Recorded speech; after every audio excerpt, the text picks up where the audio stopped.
How powerful is the sword? What can it do? What can't it do? What cost is there to wielding it? And so much power. Friends, let's find out. Spoilers for the books throughout. In Robert Jordan's Wheel of Time, there is a powerful magic sword called Callandor. It has other names such as the sword that is not a sword, but essentially it can amplify the amount of magic used when handled by a male channeler. Male channeler is the name for a magic user in the Wheel of Time. These types of items are called Sul'dam.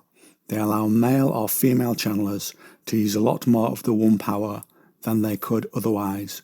The one power is the source of power that both a male and a female channeler draws on to use their magic. The sword is linked to the prophecy of the Dragon Reborn, someone who will come and be able to wield the sword in the final battle against the Dark One. To this end, the sword is kept behind wards, so only the dragon can touch it. Wards strong enough that not even allies of the Dark One can break through them. A sword hanging hilt down in the air, apparently without support, seemingly where anyone could reach out and take it. It revolved slowly, as if some breath of air caught it, yet it was not really a sword. It seemed made of glass or perhaps crystal, blade and hilt and crossguard, catching such light as there was and shattering it into 1,000 glass glitters and flashes. A foot from the shining sword, his hand splayed out against empty air, as if it had touched stone. It does have two limits or flaws. There is literally no limit to how much it can draw from the one power, and so nothing stopping the user drawing more power than they can safely handle. It can be safely used, however, if two female channelers are there when it is used to help with the flow of the one power. When it is wielded alone, it can be easy to lose control of the power you draw on. The time of its creation goes back to the Age of Legends, when many powerful items, or Sul'dam, were made, foretelling the dragon coming. The Aes Sedai, female channelers, magic users, a group, created the Stone of Tyr. The stone looks like a mountain made from towers. The sword is kept in that stronghold, in the room, the heart of the stone, and was guarded for 3,000 years before the dragon came to claim it. Only the High Lords of the Tyr can look on it, and whoever wields it as the dragon will be their ruler. Let's cover examples of the sword in action to see how powerful it can be used. The Dragon Reborn is Randall Thor. When wielding the sword, he has been able to create weaves he did not know before, or create new ones. Weaves are how you command the magic to do as you will. Balefire is a very powerful weave, which eliminates you from existence if it hits you, and everything you have ever done throughout your life. It is so strong, it is banned, and can warp reality. But when used against the dragon with the sword, he was able to cleave it in two. To give you a little context for the below, Sul'dam is the male half of the one power that lets people perform magic. The one power surged through him, a torrent greater than he could believe, from Sul'dam in the sword. The crystal blade shone even brighter than Moraine's fire had. It was impossible to look at, impossible any longer to see that it was a sword. Only that light blazed in his fist.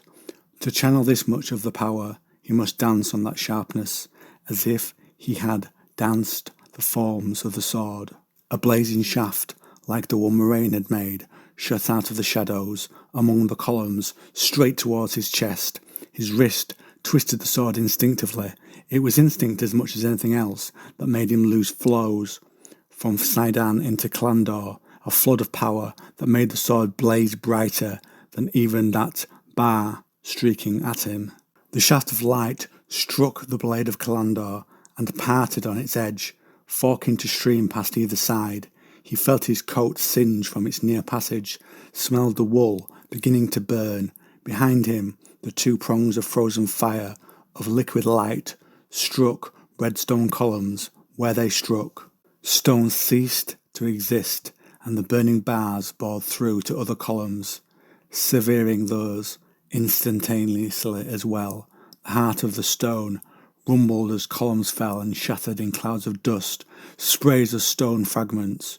What fell into that light, however, simply was not there anymore. When the heart of stone is attacked in the books, Rand takes the sword and uses it to destroy the Trollocs and Midral completely. The taint, mentioned in the next part of this, was placed on the male half of the One Power by the Dark One, so using that half will slowly drive you mad. Suddenly he stopped, surrounded by the dead in a wide hallway. He had to do more. The power slid along his bones, pure essence of fire, something more. The power froze his marrow, something to kill them all of them at once. The taint on Sul'dam rolled over him, a mountain of rotting filth, threatening to bury his soul. Raising Callandor, he drew on it, till it seemed he must scream, screams of frozen flame. He had to kill them all. Rand also uses the sword to command enough power for a massive lightning storm against the Seanchan. He calls enough to wipe them out, but loses control and begins to hurt both them and his own people, and the moment is only somewhat saved when someone from his own side knocks him out, so further damage is not done. So you can see from the above the key part it plays in fighting the Dark One and fulfilling the prophecy, as well as causing damage to the wielder through the poison in the magic they draw on and the cost that is paid in others' lives when control is lost by the dragon. What do you think to this magic weapon? What others could go up against it? Would you dare wield it?